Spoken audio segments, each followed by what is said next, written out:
Στο 70 ο Αστέρας κερδίζει κόρνερ. Ζαηρή τελέστηκε πλασαριστά, χαμηλά η σέντρα του Ζαηρή, το 1-1 με τον Μπαστία. Ο Αστέρας ισοφαρίζει το 71, καθώς εδώ συνελήφθη κοιμόμενο το κέντρο άμυνας του Παναθηναϊκού. Ήταν χαμηλά τελικά η σέντρα, ίσως περίμεναν κάποια σέντρα ψηλά στη μικρή περιοχή. Ο Μπαστία ισοφαρίζει. Είπαμε ότι ήταν εμφανή τα σημάδια κούρασης. Ο Τενκάτε στον πάγκο έψαχνε να αλλάξει κάτι. Λίγο πριν την εκτέλεση του κόρνερ είχε γυρίσει προς τον πάγκο και είχε δώσει εντολή στον Καρακούνη να μπει στον αγωνιστικό χώρο.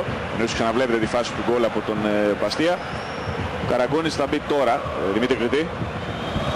Ο Καρακούνης είναι αυτός ο οποίος περιμένει στην γραμμή του πλαγίου out και θα πάρει τη θέση του Μάτος, του Μαρσέλο Μάτος. Αλλαγή για τον Αστέρα, Γιάννη Ντάλα.